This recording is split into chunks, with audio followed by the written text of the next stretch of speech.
Hi. I want to make a quick video before I transition away from the computer for a bit. I just finished Skype sessions from 7 to 11. And ran a little later than 11, actually.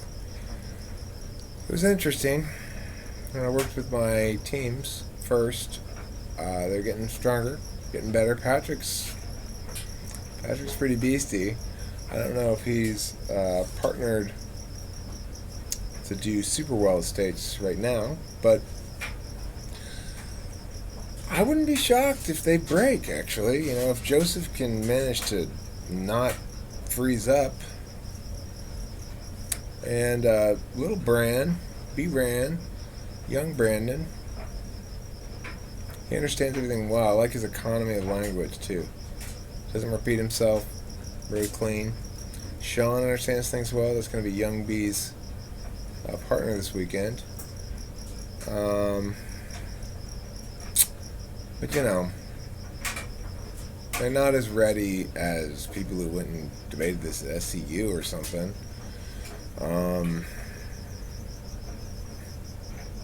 I've had as much time to prep them as anybody else. I've had the full allotment of time. But, prep is cumulative to a certain extent, right? When you prep out a topic, whatever they learn for that topic, they carry with them to the next topic. And most importantly, what they learn is round technique. And that's, I'm having to build all that background knowledge and all that stuff for almost all my debaters. Patrick has some experience coming in. And he's pretty good. He's a slacker, though. So I'm trying to whip his ass into shape, Whatever. I don't judge with him being a slacker, but I need to see results before I stop caring about it entirely, right? Anyway, he's an 8th grader, so its results this year are not at all for him. So I've really got to just, I don't know, man. I need to get out like the special learning tool or something. Just drill a hole in the brain, just pour all this foreign policy shit in their heads. Oh my god. But that was fun. I feel like exhilarated from that. The second meeting, though, I was chatting with one of my old teams about their case. And the reason is, I think they've got a legit shot to win the whole thing, but their case their NA case was pretty good. Their AF case was a disaster. And it was like all inherency stuff. And then at the very end, a teeny little bit of solvency. And I don't know. So I ended up sharing with them our AF prep, our AF case and stuff. But I also said to them, look, if you do happen to hit one of my teams, you need to go AF and let my team go neg, because I'm giving you our whole AF case. But, I mean, look, if these guys can win the state championship, spiritually, that's my state champion. And I want it to be my state champion in a better sense. I want it to be my state champion in the sense that, my hands were in those cases. I drilled them. I spent a couple hours with them tonight. I spent hours. I've talked to Ian multiple times via Facebook about it too. Obviously, whoever wins state champion, it's the kid who's the state champion. But, just like in any other sport, the coach has a bit of a win-loss record too. And it's not one I'd be able to put on my resume, I guess. If Ian and Vincent won the state championship, I wouldn't be able to say I was the coach of the state champion. But obviously,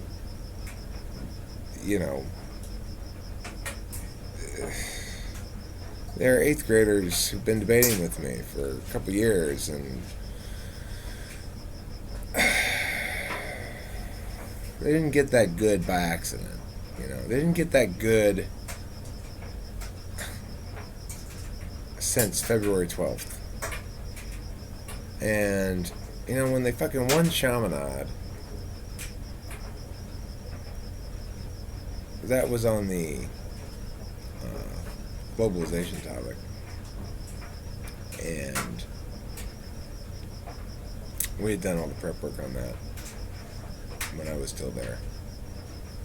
And we killed it at Chaminade. What a fucking ridiculous.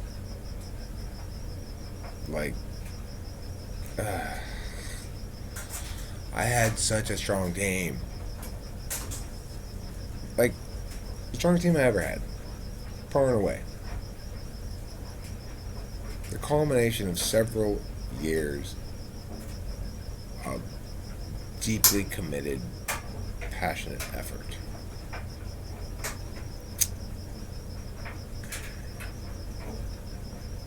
So, yeah, I'm going to help Ian and Vincent. And at least they're accepting my help. And I will do everything in my power to see them state champions if my current Cambridge kids can't win a state championship. Obviously, my loyalties have to be with my current team. But I don't think I have a state champion yet. Not that fast. I don't think there's anybody who can do that. So maybe there is up there, and then I can just say, okay, I quit. You're too good. I don't want to play anymore. But yeah, I don't think anybody could get somebody to be state champion that fast. And so I want my state champions to be state champions. And I think Van and Vincent can beat the NorCal teams. I think they can beat the Southern California teams too. And I'm worried about nationals. Fucking Brooks is gonna sweep the thing again. It's like, no.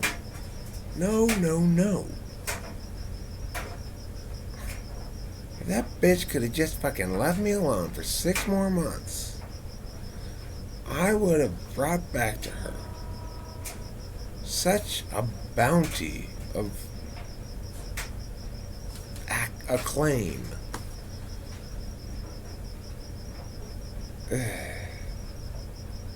She just couldn't tolerate not being able to force me, She couldn't tolerate the notion that she had to deal with me as an equal, and that I wasn't going to be controlled by the threats that a boss is capable of making,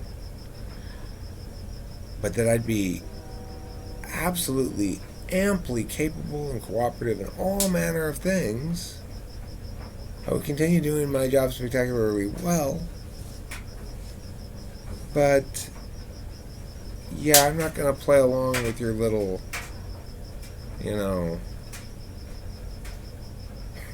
I'm the boss, so, but you're the boss, so you pay me to do my job. If you like it, then leave me alone. You think I'm doing a bad job? Then you're fucking crazy.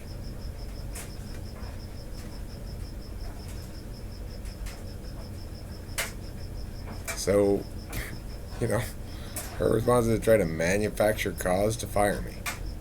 To make some shit up. To manufacture me missing a deadline. She couldn't do it, of course. And I'm too on top of my shit. And so then, when I threw a wrench in that plan and called her on that bullshit, she had to fire me on the flimsiest of lies. I brought disrepute into the company and backed up with no piece of evidence at all. Nothing.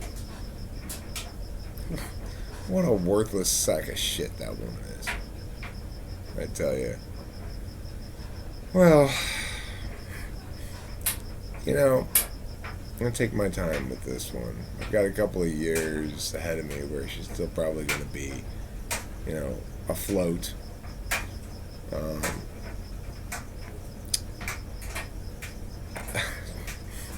yeah. Am I going to put this one up? I don't know about that. That's a little too honest, maybe, for feeling fully safe with fully public access to it. But I'm gonna put it up anyway. I don't fucking care. I'm certainly not worried about that bitch. I might be worried about. Not might be. I am somewhat worried about and attentive to and conscious of the fact that most people with whom I might do business in any capacity, whether it's as just working with them for kicks or whether it's, their parents hire me to do whatever or they just enroll in a class or anything like that.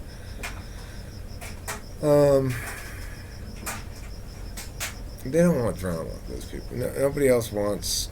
They just say, okay, yeah, we're down with you, Strauss, because we know you're a good coach, and we don't want to hear, know, or care about anything about any of that other stuff that happened before, and let's just pretend that didn't happen.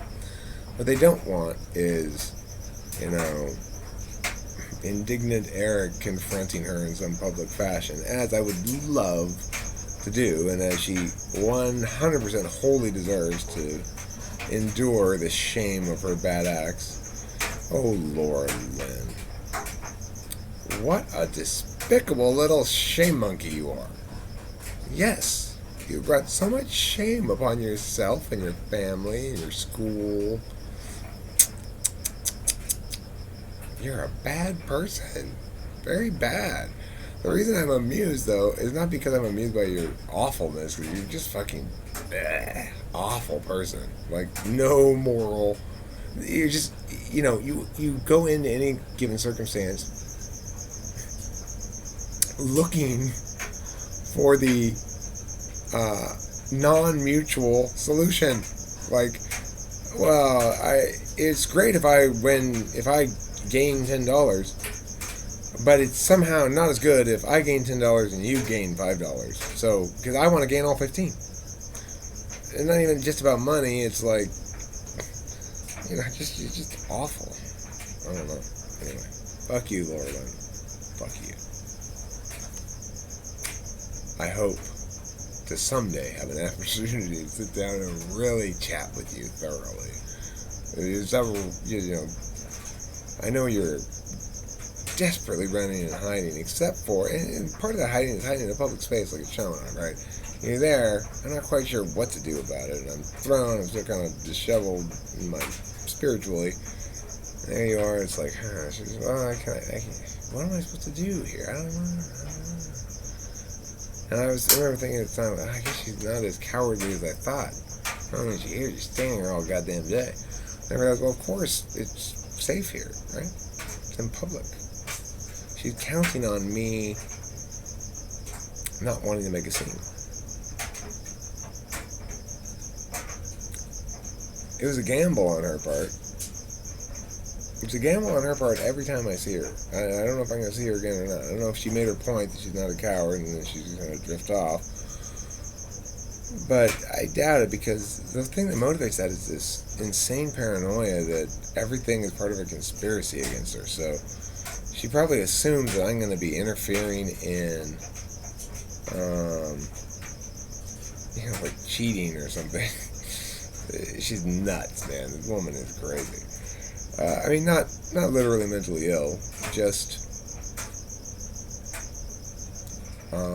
I guess she displays the manifestations of the worldview of somebody who, at the end of the day, is basically sociopathic insofar as she,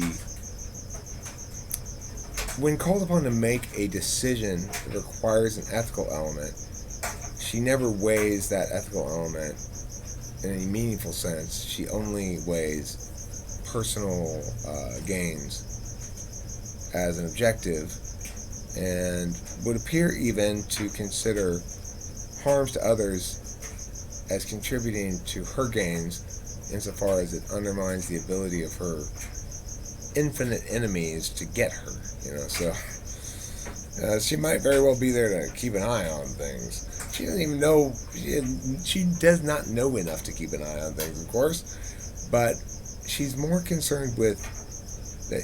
I am in charge than she is with let's all not worry about that shit and just talk about how we can mutually agree as independent and free individuals to accomplish a shared task successfully, which is the only sensible way to do it.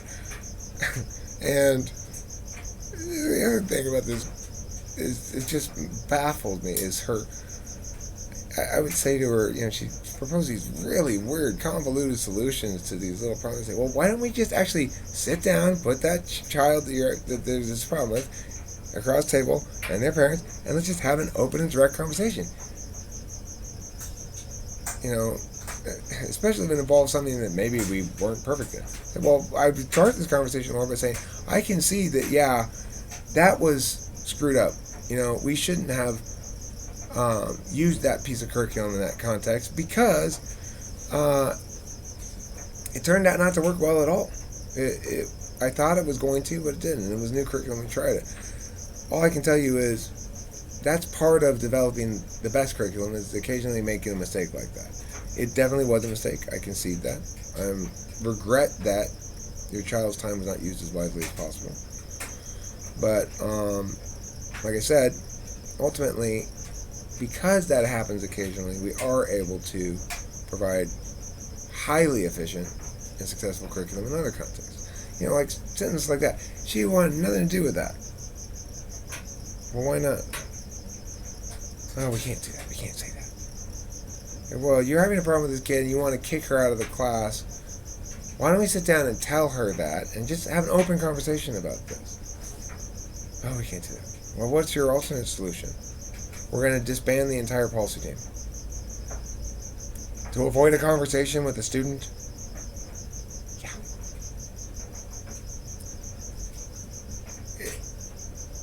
Is there anything I can do to stop this? But I'll talk to her myself. You don't even have to be there. I'll talk to her. I'll just explain the whole thing. Look, you fucked up last year. We fucked up because we left you in not fully competent hands while I was gone.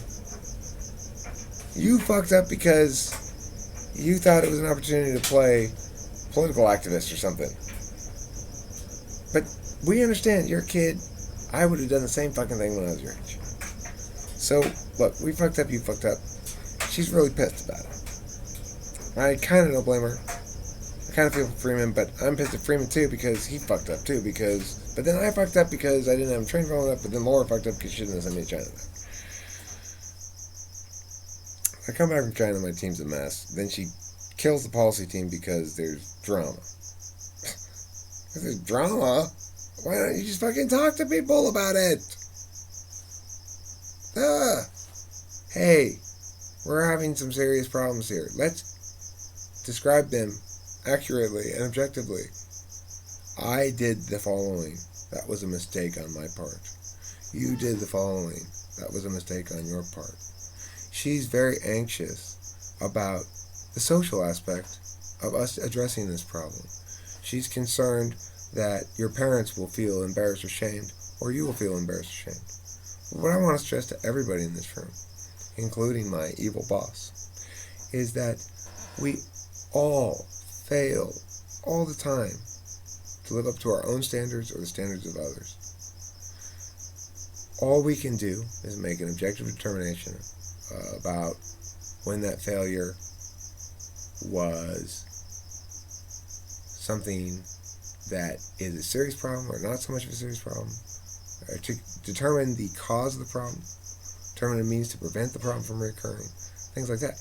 None of that can be accomplished successfully unless we accurately and without regard for embarrassment describe the problem, including the role of the various individuals who are party to it, right? It's just any other possible approach makes no sense. So, yeah, that annoyed me too. I guess this video is all about me bitching about how all that shit went down. And it's weird that I should bitch about it at all because best thing that ever happened to me. I don't want to. I'm never again being a slave to a job. Ever, ever, ever. Since I've been fired, I've just been like, oh, right. I can do what I want when I want.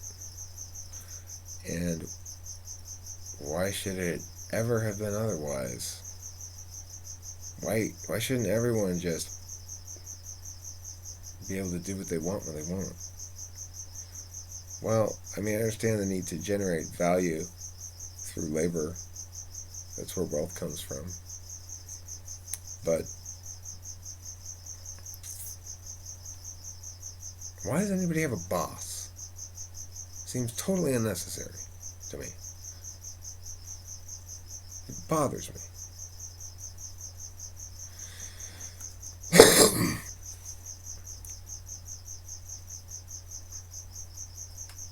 I don't think there should be circumstances in which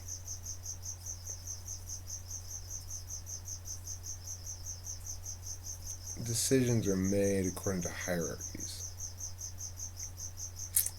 For example, we should do it this way because that's what the boss says is not ever. It's not even a sentence that means anything. There's not a reason to do anything. It's just, it's an acknowledgement of the failure of the status quo. We should do X because the boss says we should do X, and because the status quo is so fucked up that matters. No, I don't. Who cares? You do it the way that's the best way to do it.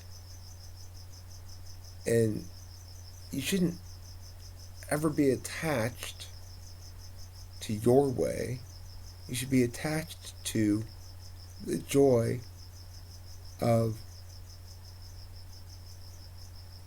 using language to dismantle your own misconceptions, right? Oh, you're totally right. I should do it that way. That's way more efficient. Or, at worst, I gotta keep doing it this way right now because I'm on a time crunch, but what you say sounds promising. It may save me a lot of time. I'll try it your way when I get a chance.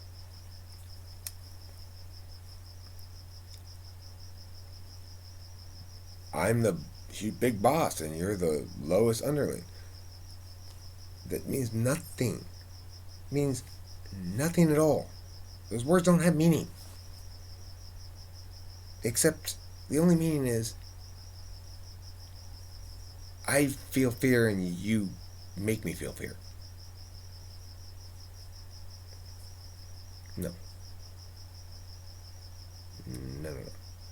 I will not feel fear. You cannot make me feel fear. Why should I fear you?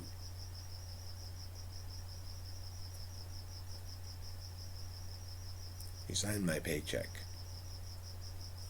That's not scary. You could fire me. That's not scary.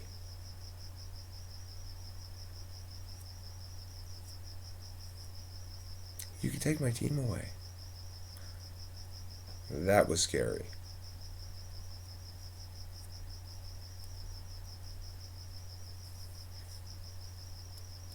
That saved you about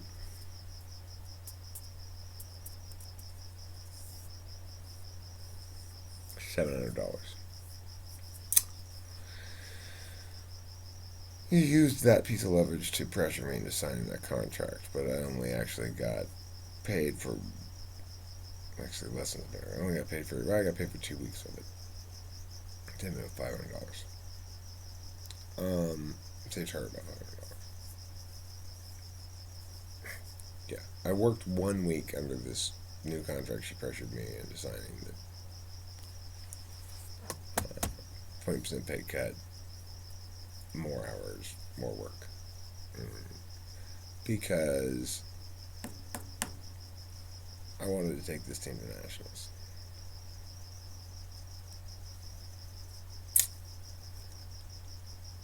So, you know, I bent over. I said, fine. Have at it.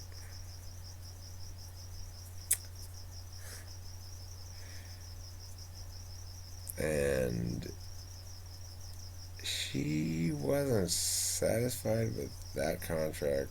She pressured me into signing, which gave her basically the complete practical victory. The little scrap that I got out of it, something I already had, but just wasn't formally recognized.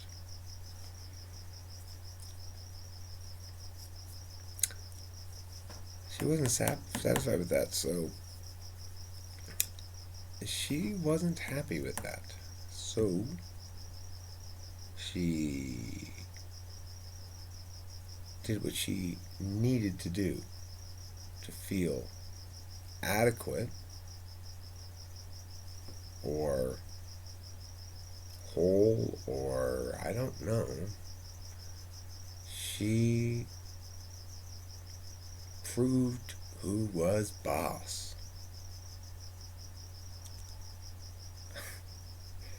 That's what she thought of that little moment there. She thought she was pulling the trap, triggering it.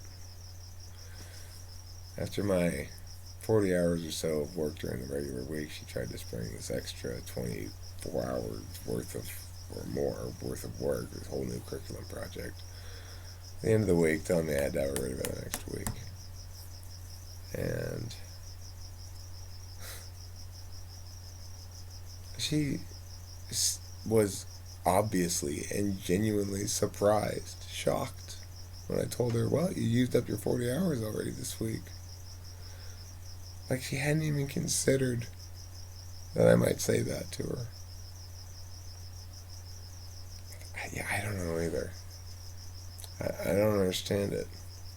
And then, and then I spent the next couple of days asking and not getting answers to the question, do you pay me for 40 hours or not? And I got accused of playing word games. I got told that you already know the answer to that. I got told that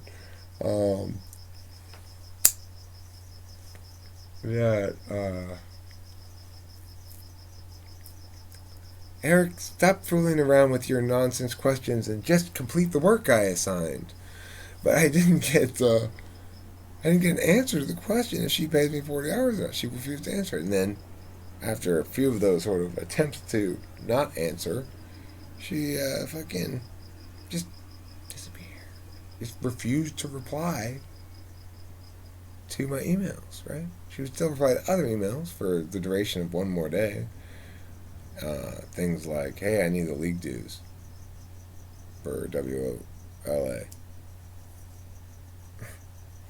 Oh, well, she replied enough to that to just prove what a scoundrel she is, and how much she's so petty is the thing. It's so petty. It's like, no matter how, butting heads we got at a certain point, I would never in a million years do something like, oh, well, here's one way I can get you.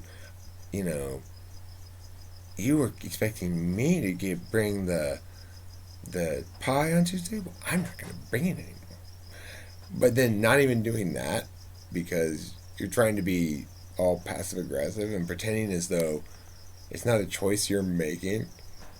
And then getting caught in that lie and exposed in front of the witnesses. That was pretty funny. Yeah, I mean, there's been some good times. It has been some good times in this battle because it's kind of cool to have such a unredeemably awful human being as an opponent, because At a certain point, I tried so goddamn hard to say, hey, can we just please be cool with each other? Cool enough to just get through this here? Look, I'll concede this, I'll concede this, I'll concede this, I'll concede this. I mean, just, I bent over backwards to try to be the most reasonable and accommodating person imaginable. And, but I did insist that it was going to be on my terms.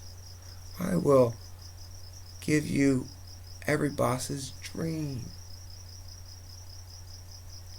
Endless amounts of productivity. Great results.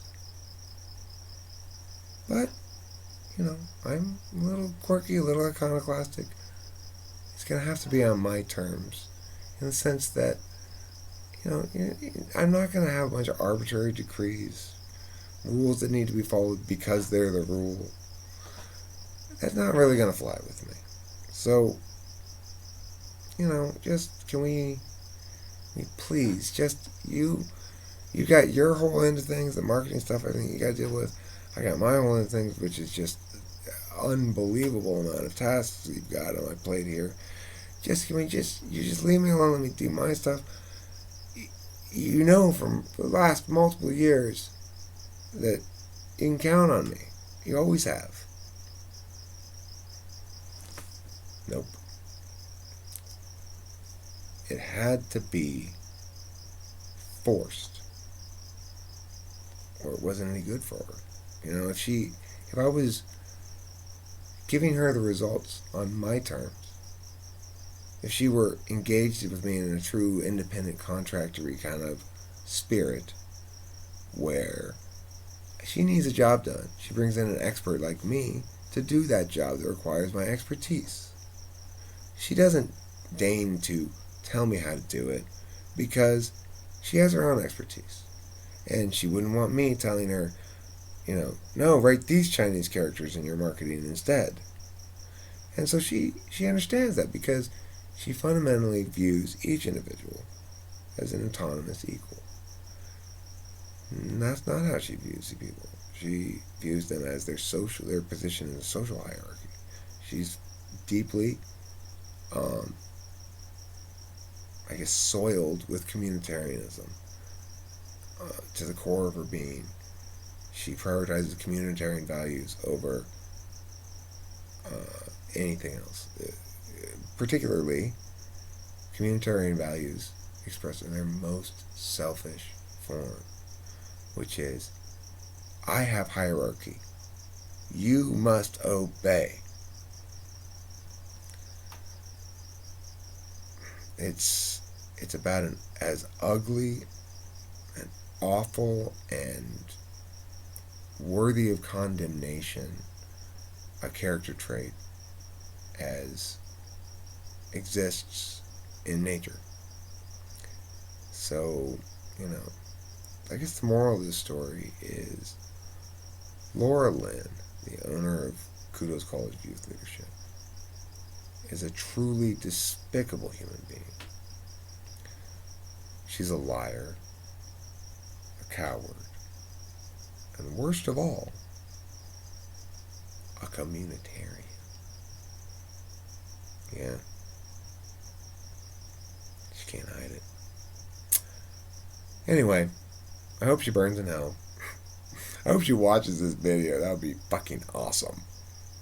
But, probably not going to happen. I mean, she might if she's looking for reasons to sue me. You'll notice, Laura, that I haven't said anything that's not true in this video. This is the problem you keep facing, right? You can't accuse me of libel or slander because I'm doing nothing but telling the truth. I've never been doing anything but telling the truth. You, on the other hand, are burdened with this massive ball of complicated lies and deceits and shady nonsense. And for what? An extra 10% of money or whatever? I don't even know what your motivation is, man. I remember you told me one day you wanted to get this extra room in the same little parking lot area there. And your justification was, well, the numbers don't mean anything to me if they're just sitting there. Like, basically, you're saying, we're accumulating too much capital. We need to spend it on something. Never occurred to you that maybe you should pay me more, since every single shred of all the meaningful work done in the place was done or managed by me. That every single piece of curriculum in the place, practically, with a couple of storytelling exceptions, etc., that I made it. I mean, that all that money that you piling up, looking to waste on a room you didn't need, that maybe you could have given me some of it, because one class that I taught alone, remember that being just the teeniest sliver of my job responsibilities, brought in revenue to you that was equal to something like 120% of my yearly salary. Oh, one class, 30 hours. You brought in from one of my classes that I taught 3 hours a week, 7 weeks a quarter, not 9. Brought in 122 or something percent of my yearly salary. And in addition to that class, I had like 4 other classes, and I had to train all the teachers, make all the curriculum, hire all teachers, disseminate all the curriculum, make sure everybody got all their copies that they needed ahead of time at all the locations, meet with parents, sell the ones who were on the fence on joining the program. I had to do everything, right? I mean, and even though just a teeny sliver of my workload, that one class brought in 3/2 of my yearly salary.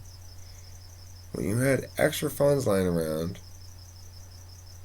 you're like, well, I might as well rent this room for an extra couple grand a month. We don't really need it, but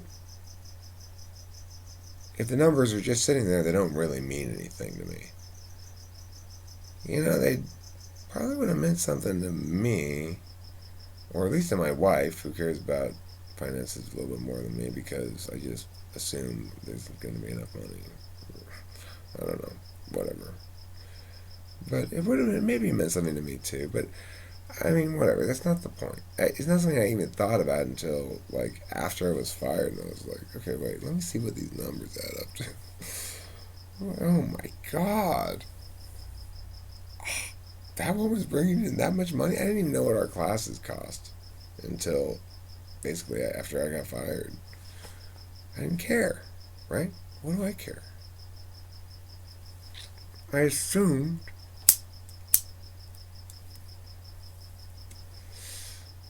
my boss and I wanted fundamentally the same thing.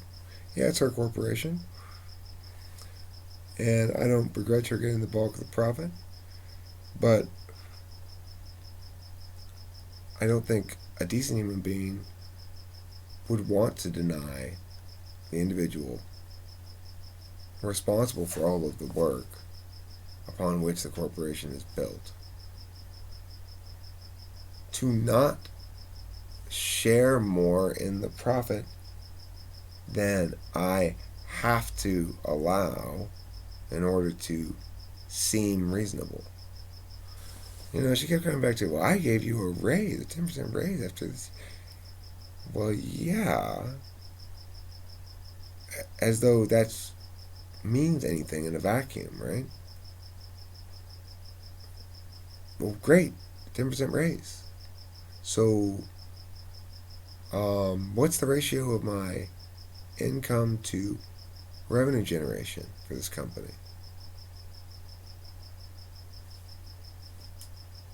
What's my actual salary? Those numbers don't mean anything out of context.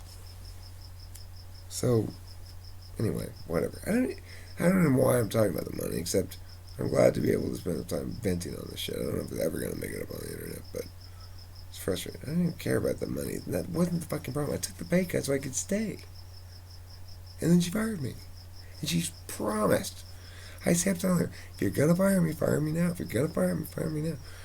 I'm not gonna fire you. I'm not gonna fire you. I'm not gonna fire you until I get every last penny I can from all the parents who are gonna pay for you in the second semester, assuming you're gonna be there. I need to keep you in the dark, make sure you think you're still gonna be there in the second semester.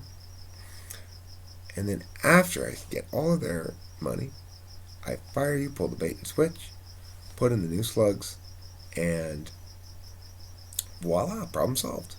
Now, Strauss, your contract that you signed makes you promise not to work with any Kudos kids, and it's a contract, and it's a magic piece of paper, and you must obey. Well, Laura, unfortunately, you breached the contract. It's null and void. You wrote it in bad faith. You had a Craigslist ad up for my replacement the day I signed it. None of it is possibly enforceable in that context. And if anything, revelation of these facts would result in punitive damages against you. So go ahead and try to enforce it. Um, but anyway, yeah, she's fucking awful. I hate that woman. But, like I said, I'll take my time. I'll milk it. We'll see what happens with the results, too. Um, she can try to coach public forum teams. I have my very first new team that I got, which was this elementary team, one squad, 2 kids.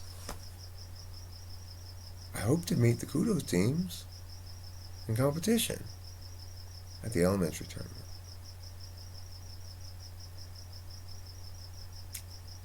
Are they as well prepared as my team?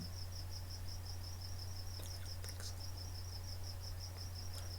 My team, my elementary team, right now, is, if not the best elementary team I've ever had, will be shortly. And they've got a very highly motivated coach.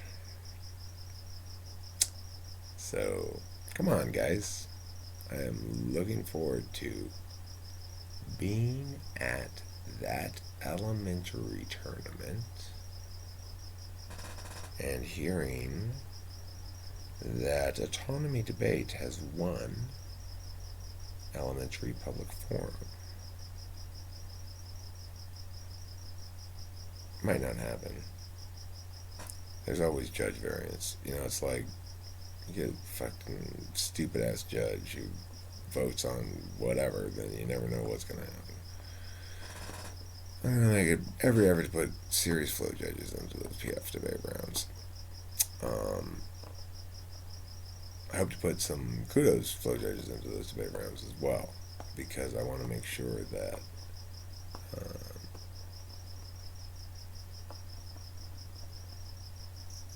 to the extent that it doesn't adversely impact my teams, that I take measures to avoid the inevitable paranoid accusations of me somehow cheating if we do win.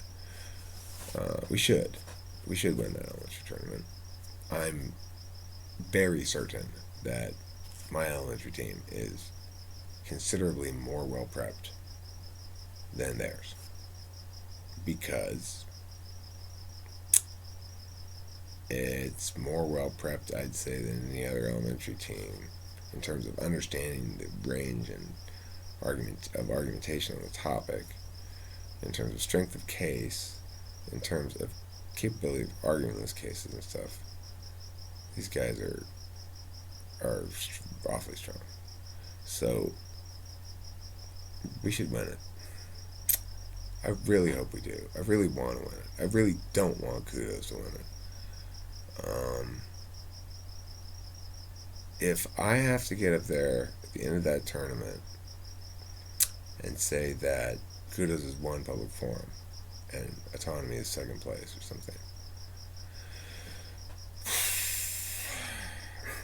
It's going to be a tough pill to swallow. But, I mean, if you got to do it, you got to do it. That's what happens. I'm not going to fucking cheat. So, hopefully it doesn't happen. And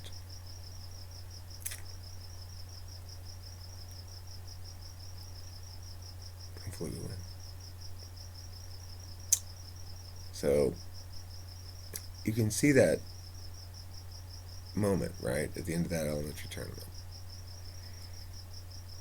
Those elementary parents were there for the fall elementary tournament, where my elementary PF team won the tournament.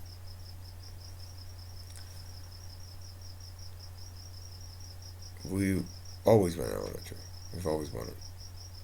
I don't think I've ever lost it. Maybe once. I don't know.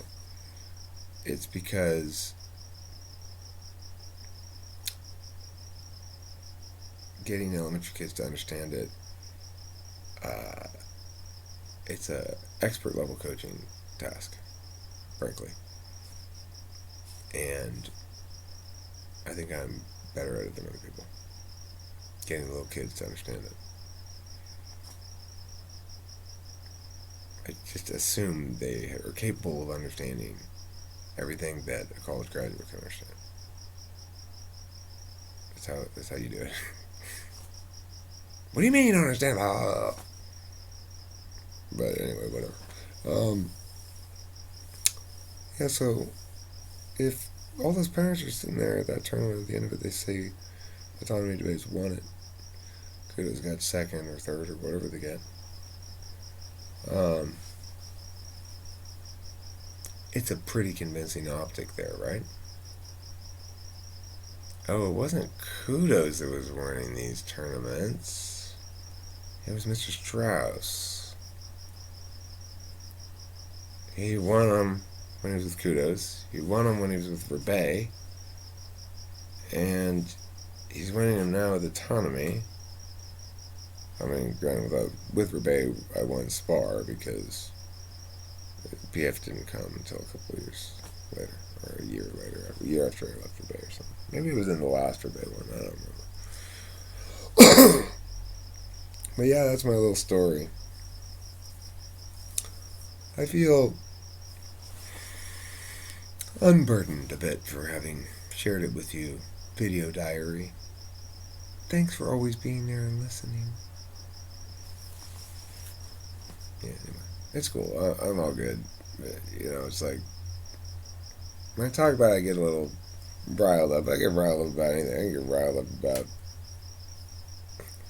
some ridiculous, obscure protectionist warrant or something. Anyway, yeah, I guess that's about it. Have a good evening, imaginary viewer who's watched 48 minutes and 30 seconds of this.